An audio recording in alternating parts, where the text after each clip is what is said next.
Welcome back, everybody. Matt the Bat here. Hope you're doing well. So, Daisy Jones and the Six. This show is on Amazon, a limited series. This actually premiered back in March. Throughout the month of March, they put out 2 episodes, 3 episodes at it weekly.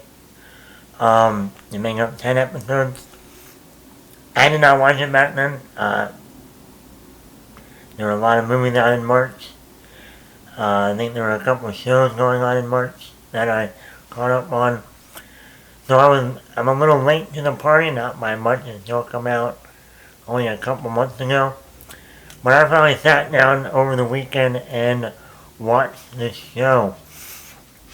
I like movies and TV shows that deal with a band or a musician, biofilms, if you will. Last year we got Elvis in the Whitney Houston movie. I know that at the beginning of next year we're getting a Bob Marley film. And I know right now, currently, James Mangold is directing a Bob Dylan movie with Timothy Chalamet playing Bob Dylan. So, one minute we used to have Jamie Foxx as Ray, Joaquin Phoenix as Johnny Cash and Walk the Line, and so on and so forth. Bohemian Rhapsody. No, especially like a Bohemian Rhapsody is probably, and this is like Walk the Line meets Bohemian Rhapsody a little bit. That's the kind of flavor I got with this limited series on Amazon. So let's get into it. Positives. Sam Claflin. I still, to this day, do not understand how this actor isn't a bigger name in Hollywood. A lot of people recognize, caught on to him in Hunger Games Catching Fire, the second Hunger Games film, and playing Finnick. And immediately I was like, this guy's going places. He had the range, he had the charm, he had the personality, he had that kind of cockiness, but he also had those emotional scenes, serious moments, great chemistry with Jennifer Lawrence. And I really thought Sam Claflin was gonna become a big name after Hunger Games. He did that film Me Before You, that little romantic drama with Emilia Clarke in 2016. He was in the Charlie's Angels reboot a couple of years ago. He was in that movie with Shailene Woodley, Adrift. And like I said, I still to this day don't know how this actor isn't a bigger name by now. But here he plays the main band member, Billy Dune. And I gotta hand it to you, this is another performance I go, he's great. He's more of an asshole in this show. He really, normally with a band member, the main leader, they can be a little cocky, a little full of themselves, a little bossy, sometimes be a prick. And we get all that in Sam Claflin's portrayal of Billy Dune. His chemistry with his wife, played by Camilla Monroe. Yeah, Camilla Monroe is really good. His banter with Riley Keough, who plays Daisy Jones, is excellent. I'm still kind of shocked that this actor isn't a bigger name. He hasn't been swooped up for a comic book movie yet, or, some other big franchise. It's kind of crazy to me. And I really do like the actor. I mean, I think they got him to play Superman, which he's not auditioning. Hey, James Gunn, you're making a new Batman movie? Maybe look at Sam Claflin. Something a little bit different than the typical look of Bruce Wayne. Then we go to Riley Keough. This is an actor that's been going on for a while, but she's been mainly doing a lot of, more independent films. Darker films in her career. She is the great He is the granddaughter of Elvis Presley. The Elvis Presley. Thank you very much. And I've seen her in that Logan Lucky movie with Daniel Craig and Adam Driver. She's been in some other darker movies. Here, I think she does an excellent job. Like in her banter with Sam Claflin is really the rock, if you will, or the thing you cling on to. Is them just going back and forth, whether it's just a hate relationship at the beginning, whether it's like sexual tension throughout, whether it's actually a real true romance. They are great in this show. And not only that, I wanted to see if Riley Keough could sing like her grandfather. And yeah, Riley Keough can sing. She definitely got the singing, the voice like her grandfather.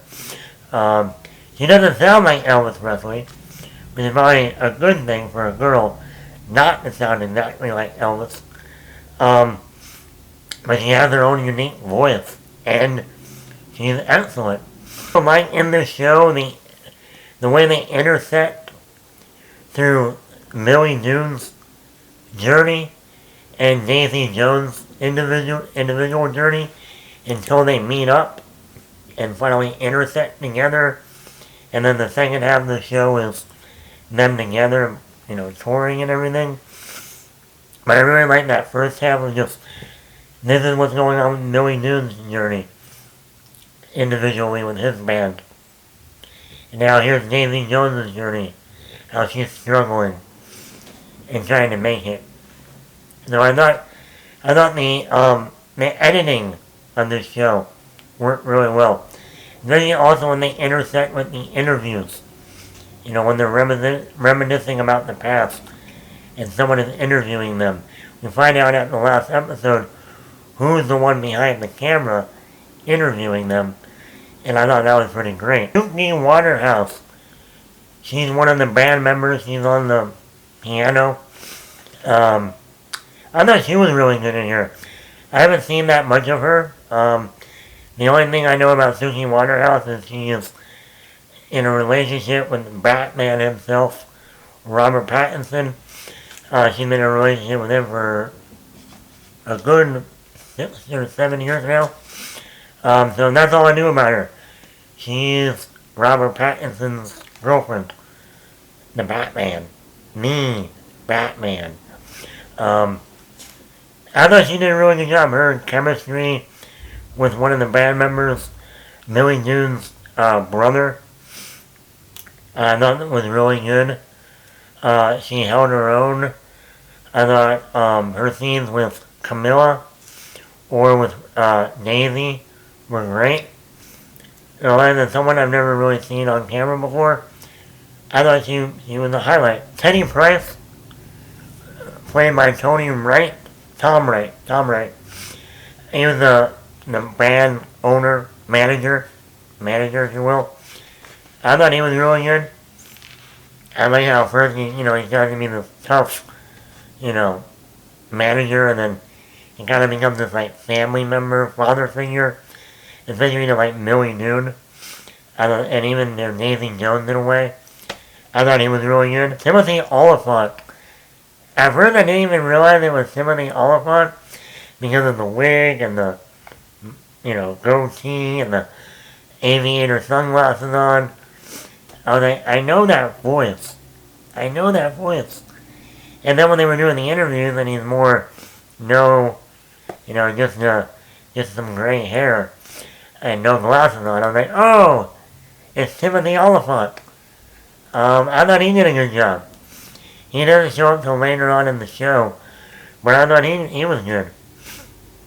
But the thing that got me in the show, and I was about halfway through this show, and then I bet you the character of Camilla, Millie Dune's wife, is going to be the heart and soul of this show. And sure enough, Camilla Monroe, that's actually her real name in real life. Her real name is Camilla, the actress. But her real name is Camilla Monroe. I've never seen this actress before. This is another actress who, when I went to go find out what else she's done, all of it came up with was this girl dated Leonardo DiCaprio. Of course she did. He's in his 40s. She's in her mid-20s. Of course. Why not? That's what he does. Wolfie. That's what Wolfie does. But I thought she did an excellent job in this show. From even in the earlier, meeting this rock and this marriage and, taking Millie to task and, just the way she was and the way she interacted with all the band members, and then when you get to the end and you realize, ooh, like she was like the heart of the show. And I thought she was excellent. She kept like the band together, if you will, and the show. And I thought that was kind of like a stroke of genius on the writers and the actresses' part here. I thought this show was really well paced. It was also like back in the day when it came out, that 10 episodes. I don't know about this. And then like I got this show done in about 24 hours. Started it Saturday evening, finished it Sunday evening. I thought it was well paced. Each episode never felt. Only one episode in this entire season I thought could have been taken out or retooled a little bit. And I'll get to that in my negatives. One of my negatives is episode 7, where Simone Jackson, Daisy Jones' friend, goes to Greece, where Daisy Jones is and she's getting married. And I thought that it was episode 7. I thought the whole Greece episode wasn't needed. I don't know if you just need to retool it. Like, we don't see any of the band in this episode. I wish they went back and forth between what's going on with Daisy in Greece and what's going on with the band back in, California? Because you don't see the band at all in them. And the first half of this episode, they trying to catch up on Simone Jackson's character, the character of Simone Jackson. And it's like, we haven't seen her in 5 or 6 episodes, 3 or 4 episodes. I mean, if you were going to make her a focus, you should have had her throughout each episode a little bit. So I thought the character of Simone Jackson kind of was weak in this series. Overall, I thought the show was very good. I think the acting was really done. I think the show was really well paced. I liked the way it was edited between, the intersection back and forth of Millie and Daisy's journey before they finally meet. I thought the interviewer, doing an interview, almost like a documentary, and then flashing back and telling you what went on. The music was really good throughout the show. I think other than that episode 7, that was the only kind of weak link in this 10-episode limited series. Daisy Jones and the Suits on Amazon. What did you think of it? Let me know in the comments below.